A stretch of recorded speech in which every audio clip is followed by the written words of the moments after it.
chers amis,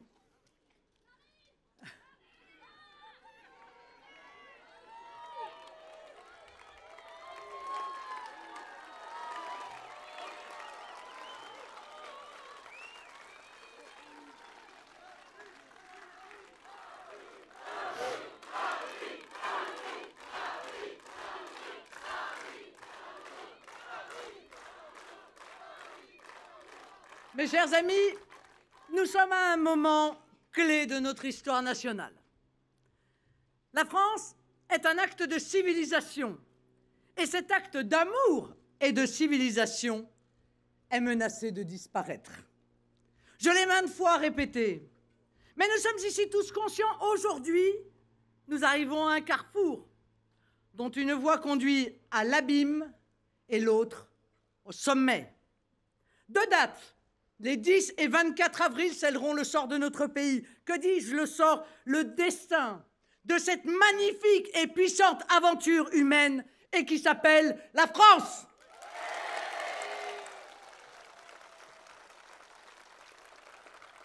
C'est un choix qui est plus qu'important, il est crucial, c'est-à-dire définitif, mais aussi au sens littéral du terme, en forme de croix, puisque nous serons à la croisée des chemins.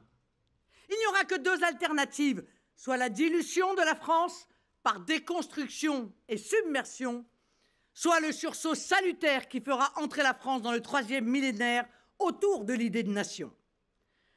Vous le constatez, ils sont en train de tout accepter, de tout démanteler, de tout liquider, au point que les Français constatent que des pans entiers de l'édifice national se lézardent, se fracturent et s'effondrent. L'héritage de nos aïeux est bradé comme les richesses de nos terres ou les trésors que renferment la créativité et l'énergie de notre peuple. Au fil des jours, le pays semble échapper à tout contrôle. Nous le savons, l'histoire est tragique. Elle l'est pour les individus comme pour les peuples qui, par fatigue, par désillusion, par culpabilisation, ont cessé de vouloir vivre. En 2022, cette élection présidentielle, ce ne sera pas seulement un choix de société, comme ont pu l'être les précédents scrutins. Ce sera un choix de civilisation, un choix de vie et d'avenir pour nos enfants, un choix de sécurité et de puissance pour notre pays, un choix de liberté et d'indépendance. En avril 2022, ce sera davantage qu'un vote, un choix historique. Vous percevez, mes amis, la responsabilité éminente de notre génération de Français. Français de tous âges, de toutes conditions, de toutes religions, de toutes origines. Comme dans les moments de doute qu'a pu traverser le pays au cours de son histoire, et particulièrement en ce moment où les voyants d'alerte s'allument les uns après les autres, les filles et fils de France sont appelés à se lever pour engager le redressement du pays. Il n'y aura pas, mes amis, d'autres défenseurs de notre chère patrie que vous. Il n'y aura pas de reconquête de la souveraineté française sans vous. Il n'y aura pas de meilleur garant de votre sécurité qu'une nation restaurée dans ses fondements et ses aspirations collectives, qu'une nation unie et décidée, qu'une nation protectrice pour ses enfants, qu'une nation qui sait qu'elle a tant à apporter au monde. Nul mieux que vous, ici présents, partisans de la cause nationale, chers élus et militants du Rassemblement national, et plus largement tous les patriotes français qui m'écoutez. Vous qui avez ramassé le drapeau tricolore quand des dirigeants indigents l'avaient volontairement laissé choir dans le caniveau, vous savez que c'est d'abord à vous qu'il appartient de rendre possible ce rendez-vous avec la France, et je le crois, avec l'histoire. Il est des batailles qu'on n'a pas le droit de perdre. Amis nationaux, l'élection présidentielle de 2022 est de celle-là. Et parce que nous n'avons pas le droit de la perdre, nous allons la gagner.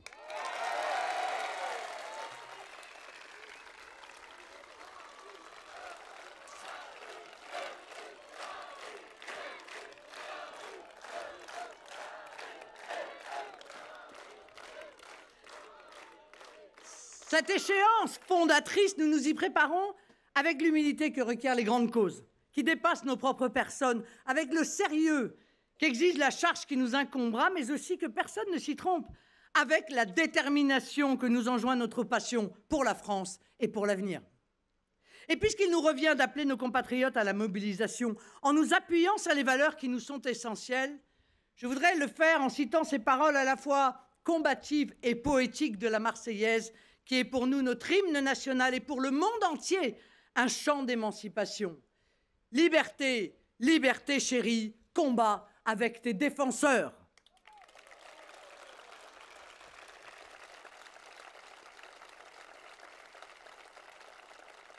La France est, par ses racines chrétiennes, par les Lumières qui en sont le prolongement, la fille de la liberté. Celle qui reconnaît l'individu libre, l'expression par le vote individuel, le consentement au mariage ou la libération des esclaves. C'est elle qui a transmis à l'Europe et au monde ce goût pour la liberté. Des soldats de l'an 2 à ceux de 14, de Lafayette aux héros de Bir Hakeim, de la liberté de Delacroix, guidant le peuple à l'imposante statue qui se dresse fièrement à l'entrée du port de New York. La liberté, pilier fondamental de la France, est en cela la première des valeurs de notre civilisation. Le pendant de la liberté dans une société ordonnée, c'est la responsabilité. La liberté, mes amis, n'est pas la licence ou l'anarchie. Elle n'est pas la liberté du renard dans le poulailler. Elle n'est pas la liberté du plus fort d'imposer sa loi au plus faible. Elle n'est ni le laisser-aller, ni le laisser-faire, et encore moins le laisser-passer. C'est pourquoi Lacordaire pouvait dire qu'entre le fort et le faible, entre le riche et le pauvre, entre le maître et le serviteur, c'est la liberté qui opprime et c'est la loi qui affranchit. Il n'y a pas de liberté sans État. La première condition de la liberté, c'est un juge de paix qui s'appelle l'État, qui s'appelle la loi. Liberté dont nous avons choisi de graver les lettres sacrées au fronton de nos édifices publics n'est jamais une évidence. Elle est un combat permanent de tous les jours, de tous les instants, de toutes les époques. Combien de Français ont versé leur sang sur les champs de bataille, dans les tranchées ou sur les barricades, pour que nous puissions en jouir aujourd'hui? Pour avoir cru que la liberté était un bien naturel, évident, inébranlable, beaucoup ne s'en sont plus souciés. Pourtant, pour peu qu'on baisse la tension, il se trouve toujours quelqu'un, quelque féodalité, quelque pouvoir, quelque volonté autoritaire pour y attenter. Et avouons-le, nous sentons qu'elle est aujourd'hui menacée. Lorsque la censure plane, lorsque ne s'expriment plus que les votes de clientèle, lorsque des grands-parents sont privés du droit de voir leurs enfants et petits-enfants, ou des enfants d'accompagner leurs parents dans leurs derniers instants. Lorsque des patients sont refusés à l'entrée des hôpitaux faute de vaccination. Lorsque des vaccinations sont effectuées sur des ados, malgré l'opposition des parents. Si, samedi après samedi, des centaines de milliers de personnes scandent le mot liberté, c'est qu'il existe un malaise qu'il faut entendre. Ces grandes manifestations qui animent nos rues depuis la réforme des retraites ou des gilets jaunes méritent mieux que la condescendance du pouvoir, les invectives gouvernementales ou les diffamations d'État. Il n'y a rien de plus odieux en réalité qu'un pouvoir méprisant. Et bien sûr, si la rue ne gouverne pas, il n'y a rien de plus antidémocratique que l'ignorance des grands mouvements populaires. C'est pourtant ce que font ce gouvernement et ce président arrogant. Aujourd'hui,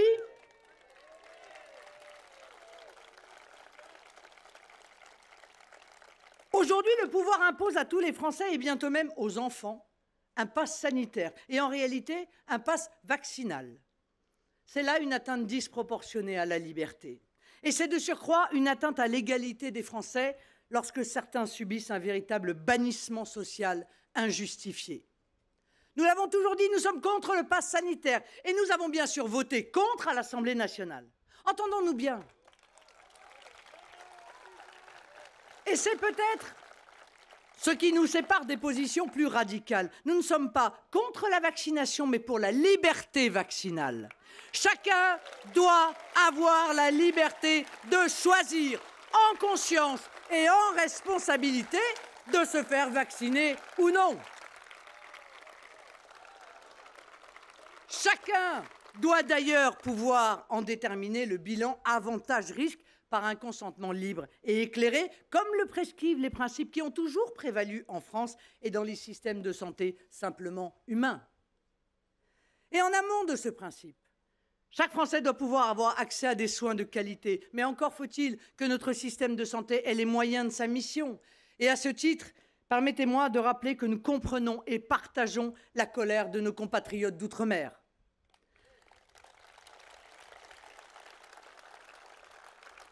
Alors, à cette liberté du patient correspond la liberté du médecin de prescrire. Cette liberté que des démarches idéologiques ou des diktats technocratiques des ARS ont remis en cause. Et c'est cela, la liberté. C'est cela, la responsabilité. Et que dire des conséquences pratiques de ce pass qui voit émerger une société de surveillance, de tous sur tous, une société où chacun est appelé à se méfier de son voisin et même à le dénoncer. Qui l'eût cru, mes amis? Qui l'eût cru lorsque Emmanuel Macron, en 2017, tout sourire, nous promettait la bienveillance? Eh bien, cette société du flicage et du fichage, ce n'est pas la société de liberté que nous voulons.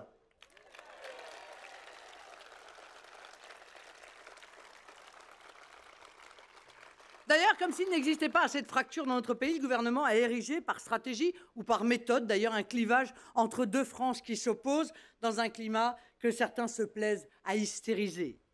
Et comme si le Covid devait continuer à poser la question des libertés, parce que la souveraineté des États est aux nations, ce que la liberté est à l'individu, voilà que l'Union européenne a profité de la crise sanitaire pour usurper la compétence en matière de santé au détriment des États. Et avec quel résultat? Un fiasco total. L'opacité des contrats, des clauses de responsabilité inconnues, des retards, des mensonges et des manipulations. Il est un principe qui s'est imposé notamment après la guerre, qui est le principe du droit des peuples à disposer d'eux-mêmes. Pourquoi faudrait-il que ce principe trouve à s'appliquer partout et qu'on le dénie au peuple français? Eh bien, au nom de la liberté, au nom du respect des peuples, au nom de l'efficacité qui veut qu'on n'ait jamais si bien défendu que par soi-même, nous réclamons pour le peuple français le droit inaliénable à disposer de lui-même.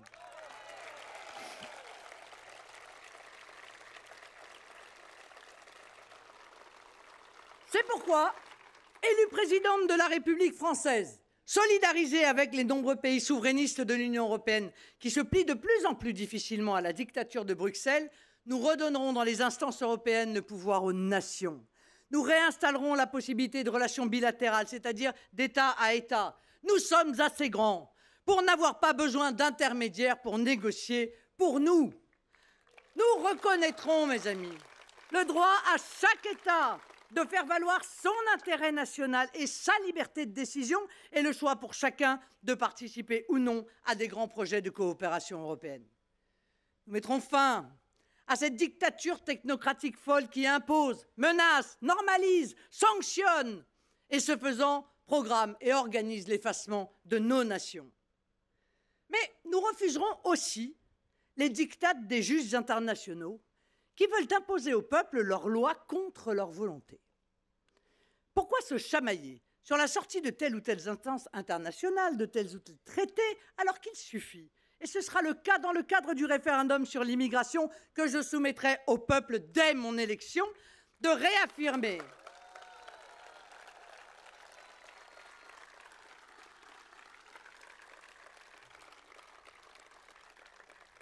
il suffit, je disais, de réaffirmer la supériorité de notre Constitution, de graver dans notre texte suprême qu'aucune décision internationale ou étrangère ne pourra imposer aux Français des mesures contraires à leur volonté souveraine. Alors,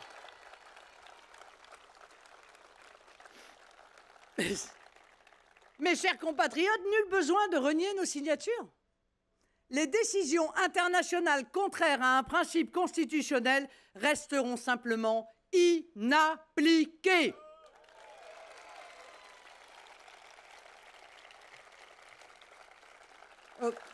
Nous n'accepterons d'ailleurs pas plus les injonctions illégitimes des ONG, qui s'érigent maintenant en autorité morale et bientôt en autorité de contrôle des États. C'est aussi en vertu du droit des Français à disposer de leur destin que nous sortirons du commandement intégré de l'OTAN, tant cette structure entretient la logique belliqueuse et anachronique des anciens blocs de la guerre froide. Nous n'avons pas grand-chose à faire dans une structure militaire aux alliés improbables, comme la Turquie islamiste d'Erdogan. Dans cet attelage politique désastreux dont les déshonorantes compromissions avec les talibans conduisent au honteux effondrement afghan. Élue présidente de la République, la France décidera librement des guerres ou des interventions militaires qu'elle accepte de mener en vertu de son intérêt national. Personne ne peut plus nous imposer de participer à des guerres contraires à la stabilité du monde. Plus aucun Français n'ira mourir dans des guerres qui ne sont pas les nôtres.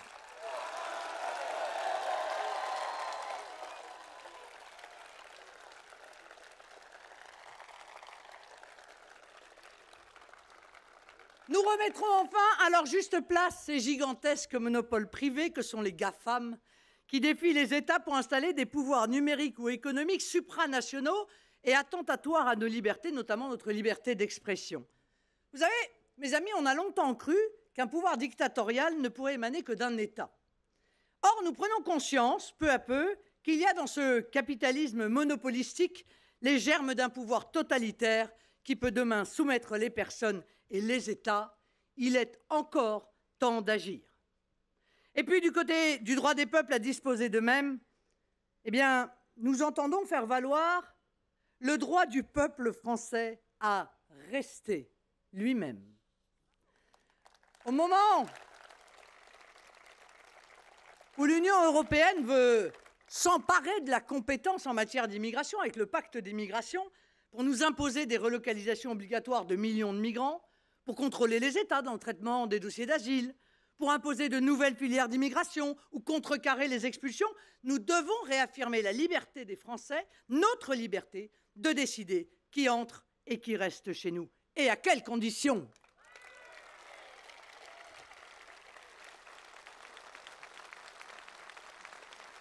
Élue présidente de la République, notamment en matière d'immigration, nous ne laisserons personne décider pour nous et encore moins contre nous. Dans le cadre du référendum que j'ai déjà annoncé, je soumettrai directement aux Français un projet de loi complet pour qu'ils puissent enfin décider de l'ensemble des sujets touchant à la politique d'immigration.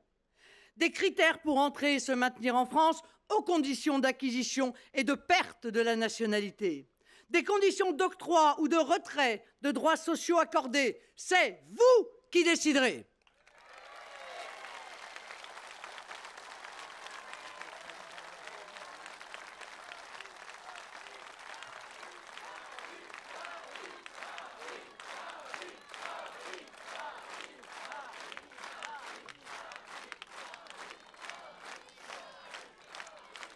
Par ailleurs, personne ne pourra interdire à la République française la reconquête de quartiers que nos adversaires se sont résignés à considérer perdus. Ces narco-cités ou ces zones talibanisées en France. En France, il n'y a pas d'autre loi que celle des Français.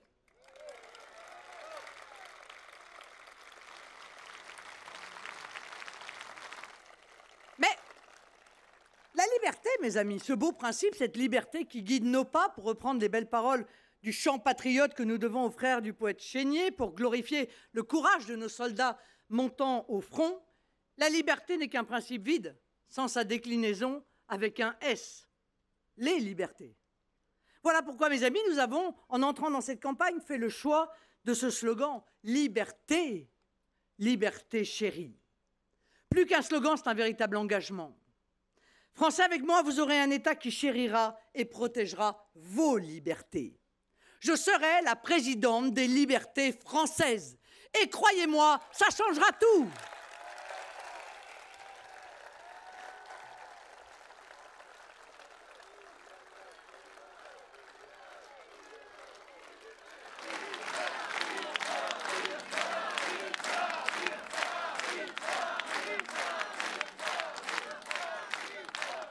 Je rétablirai la liberté politique, avec le droit pour chaque Français, quelle que soit son opinion, d'être représenté grâce à une proportionnelle juste et pluraliste, de s'exprimer régulièrement grâce au référendum que je leur soumettrai sur les grands dossiers qui déterminent notre avenir, mais aussi de prendre l'initiative, grâce à un référendum d'initiative citoyenne, le RIC, en clair, d'être totalement réassocié à la décision publique.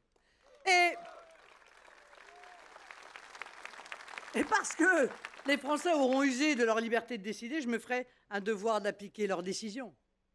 La forfaiture de l'annulation du référendum de 2005, ce détournement de la démocratie, ne se reproduira plus jamais.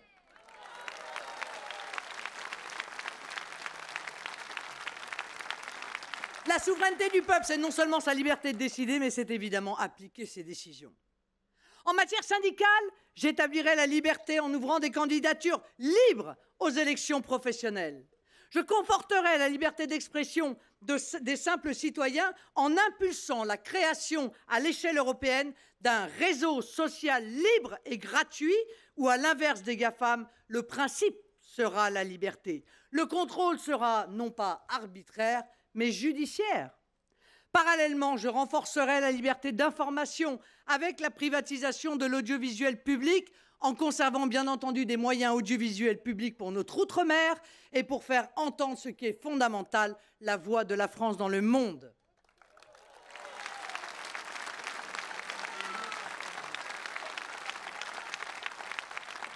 Nous pérenniserons la création culturelle et nous aurons à cœur de soutenir les jeunes créateurs, comme le fait d'ailleurs David Racheline et beaucoup d'autres de nos maires dans leur ville, qui sont, ces jeunes créateurs, souvent privés de soutien et de réseau, parce qu'il faut revivifier la création artistique française.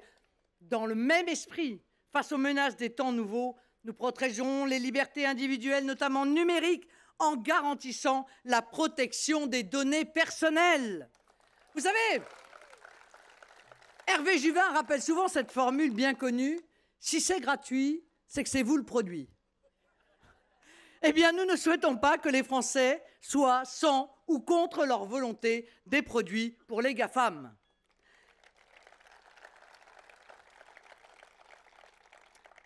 Élue présidente, je garantirai aussi à tous la liberté de circulation. Or, la liberté de circuler, c'est évidemment celle de le faire à un prix raisonnable. Ainsi, la nationalisation des autoroutes permettra de stopper l'inflation des prix des péages. De la même façon, l'explosion du prix des carburants doit être à tout prix jugulée.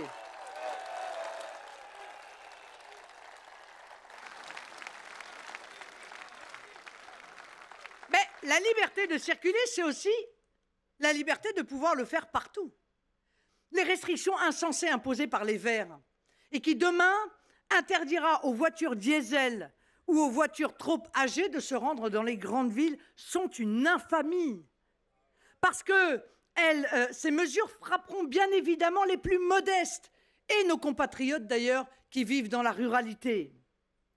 Enfin, pour les étudiants et les jeunes travailleurs, j'instaurerai la gratuité des trains en dehors des heures de pointe. Nos étudiants et nos jeunes qui travaillent verront ainsi leur pouvoir d'achat augmenter en voyageant à des places qui de toute façon restent vides.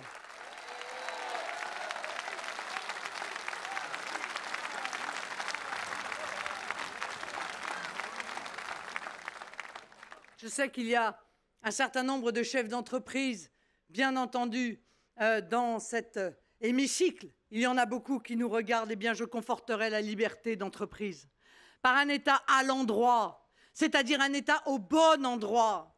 Un État qui libère les entreprises des contraintes de normes absurdes, des abus de position, de la concurrence internationale déloyale, des ententes, des exigences ou dénis bancaires inacceptables, de l'insécurité juridique. L'État stratège tel que nous le concevons doit comprendre, accompagner et aider les entreprises, pas les entraver. Il n'y a pas d'État pour l'État, il y a un État pour servir la nation et donc pour servir ses forces vives.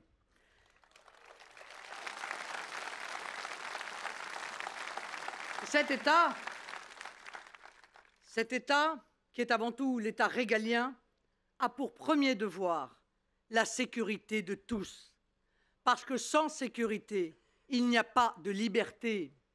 Péguy écrivait en 1905 « L'ordre et l'ordre seul fait en définitive la liberté, le désordre fait la servitude ». C'est la raison pour laquelle nous rétablirons la sécurité d'aller et venir, qui dépend, on le constate chaque jour, d'un retour à la tranquillité publique, sera garantie à tous par un bouleversement total de la politique pénale. Il n'y aura pas d'endroit en France où la loi ne s'appliquera pas. Nous éradiquerons, mes amis, des quartiers, les bandes, les mafias et tous ceux qui, islamistes ou non, veulent nous imposer des règles et des modes de vie qui ne sont pas les nôtres.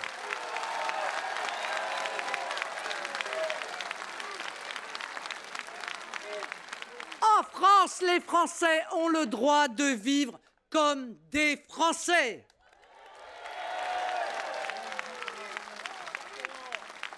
Les délinquants seront donc mis hors d'état de nuire, les délinquants français en prison, les étrangers dans l'avion.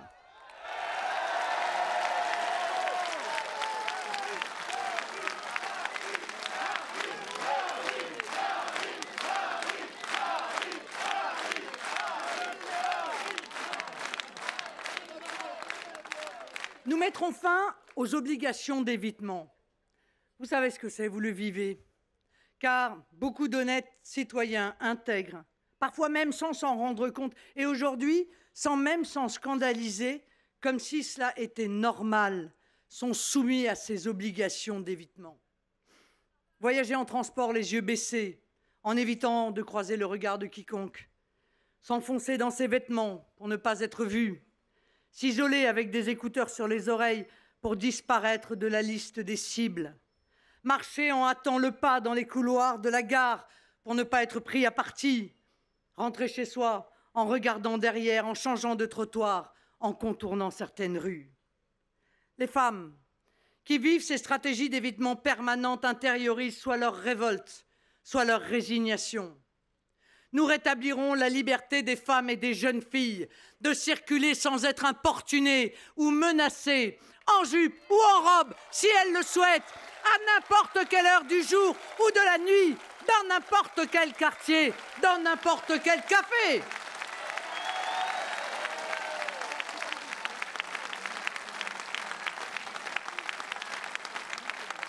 La liberté n'étant pas seulement physique, mais tout autant morale.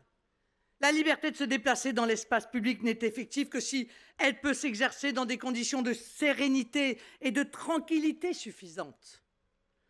Concernant les femmes, cette liberté se trouve trop souvent entravée par cette forme de violence insidieuse, insupportable et qui devient endémique que constitue le harcèlement de rue à connotation sexuelle. Celui-ci doit devenir un délit et non plus seulement une contravention, avec une circonstance aggravante s'il est commis, comme c'est souvent le cas, en réunion, c'est-à-dire à plusieurs. Car ces comportements, mes amis, sont un signal d'alerte à prendre très au sérieux. C'est pourquoi également les personnes condamnées pour ces faits, qualifiés d'outrage sexiste par le Code pénal, feront l'objet sous ma présidence d'une inscription au fichier des criminels et délinquants sexuels.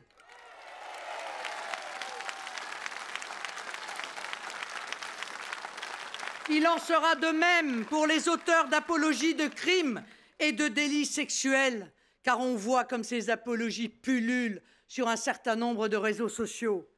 Chacun doit pouvoir vivre libre. Être libre, c'est aller où on veut, quand on veut.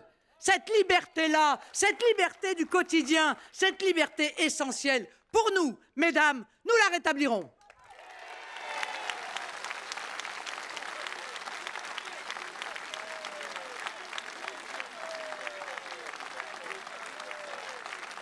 Et être libre, c'est aussi pour toutes les jeunes filles enfermées de force dans la communautarisation ou sous la menace de crimes d'honneur.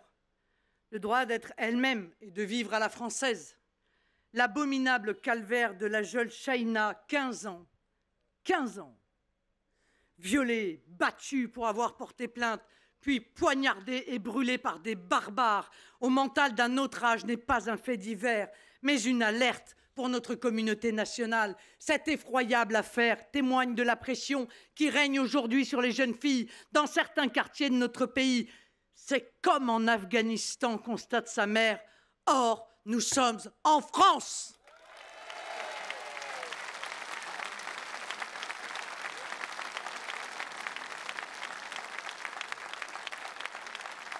Parfois, mes chers amis, on entend le silence. Entendez-vous le silence assourdissant des prétendus féministes? Ces jeunes filles, ces femmes, nous les libérerons de cet abominable joug obscurantiste. Ces talibans de l'intérieur, nous les renverrons chez eux. Car je le dis et le répète de manière très ferme et très sereine, ceux qui ont à l'esprit d'instaurer une religion d'État qui imposerait son diktat sur la société, ceux-là n'ont pas compris ce qu'est la France. Nous ne laisserons pas s'instaurer le retour au délit de blasphème. Aussi respectables que soient toutes les religions, elles ne sont pour un État laïque comme la République française qu'une opinion. À ce titre, en France, les cultes doivent pouvoir souffrir la critique. La liberté d'expression est bien une liberté française, et même très française. La seule liberté de ceux qui contestent cela, c'est d'aller, si ça les dérange, vivre ailleurs.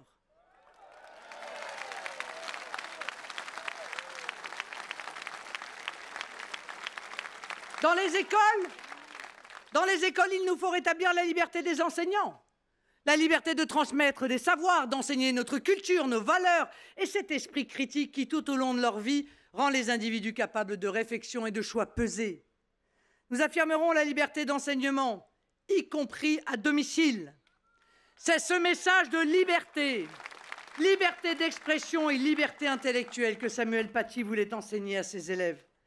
La couardise de sa hiérarchie et la lâcheté des politiques aboutiront à ce qu'il le paye de sa vie. Son martyre ne doit pas être vain et nous appelle à réagir.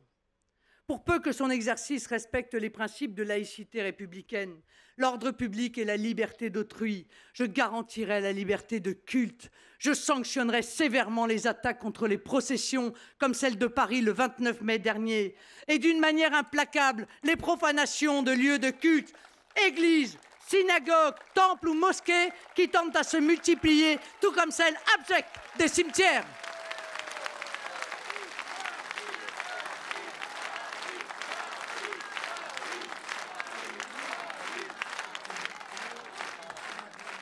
La liberté, c'est aussi celle de vivre dignement de son travail, de fonder une famille, ou encore de pouvoir se constituer un patrimoine et de le transmettre.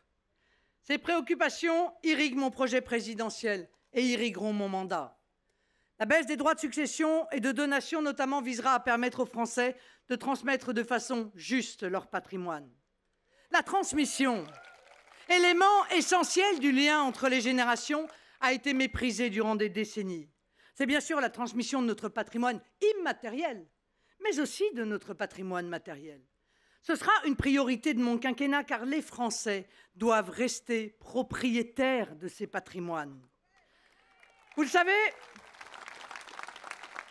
j'aurai l'occasion durant les prochains mois de développer l'ensemble de mon programme regroupé sous le triptyque protection, projection, transmission.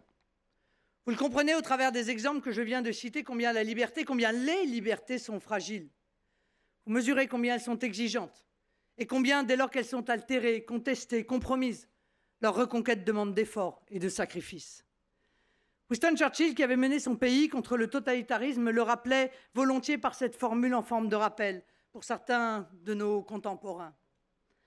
Nous devons notre liberté à des hommes qui ne plient pas, ne s'agenouillent pas, ne se soumettent pas. Eh bien, mes amis, croyez-moi, présidente de la République, face à ceux qui veulent attenter à nos libertés, aux libertés françaises, je ne plierai pas, je ne m'agenouillerai pas et je ne me soumettrai pas.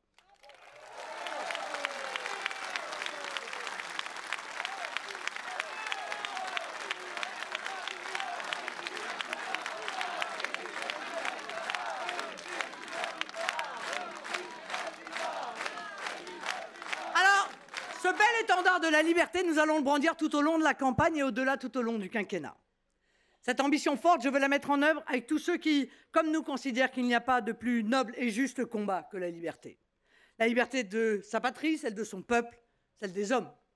C'est pourquoi je les appelle à nous rejoindre, pour qu'au-delà de nos sensibilités, nos origines, nos parcours, nous nous fassions les défenseurs d'une France libre et du monde libre. Ainsi, nous renouerons avec cette passion éminemment française qui a forgé ce que nous sommes et protégera les générations à venir. Ce combat ne doit plus seulement être celui d'un parti, mais du pays. Ma démarche, vous le comprenez donc, me commande aujourd'hui de sortir des logiques partisanes pour m'adresser plus librement encore à nos compatriotes, à nos fidèles électeurs, bien sûr, que je porte dans mon cœur, mais aussi à tous les Français qui ont pu par le passé faire des choix différents et d'autres encore qui se sont éloignés de la chose publique. Je souhaite associer tous les Français à notre projet de redressement national. C'est pourquoi, comme je l'avais annoncé au congrès de Perpignan, j'ai pris la décision de quitter la présidence de notre mouvement. Au cours de ces 10 ans, nous avons beaucoup travaillé, beaucoup évolué, beaucoup progressé, et nous sommes devenus un parti de gouvernement. Les Français le constateront et le mesureront à la qualité de nos propositions et à la solidité de mon projet. Qu'il me soit permis en ces moments de vous adresser ma gratitude pour votre courage, votre ténacité et l'énergique intelligence dont vous avez fait preuve durant toutes ces années. Nous pouvons être fiers de l'œuvre accomplie, même si, compte tenu de l'état du pays et de l'urgence, il reste encore tant à faire. Ce chemin qui nous mène jusqu'en avril, nous continuerons de le faire ensemble, puisque vous me faites l'honneur de soutenir ma candidature. D'avance, je vous adresse mes plus affectueux remerciements. Conformément à nos statuts, qui prévoient que le premier vice-président assure la présidence, et suivant la volonté de nos adhérents qui l'ont placé en tête des votes de notre élection interne, il revient à Jordan Bardella de prendre la direction du Rassemblement national.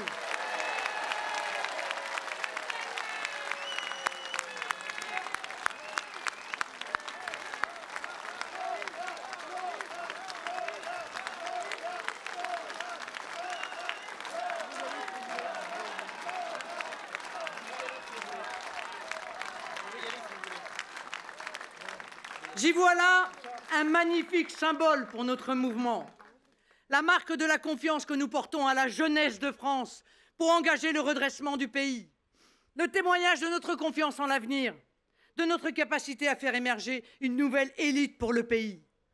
Le message que nous voulons porter, vous l'avez compris, est un appel à l'espérance, parce que nous avons foi dans le génie de notre peuple et dans l'indomptable énergie de ses enfants, parce que franc veut dire libre, et que la France est par essence, par tempérament, par son histoire, la nation des hommes libres, nous marcherons dans les pas de ceux qui en ont fait un grand pays. Un pays uni par ses valeurs, fier de les porter et déterminé à les défendre. Dans ce monde où pointe l'ombre des totalitarismes et des obscurantismes, faisons souffler à nouveau un puissant esprit de liberté pour la France qui en a tant besoin, pour l'Europe assujettie qui l'attend, pour le monde qui l'espère. Vive la liberté, vive la République, vive la France!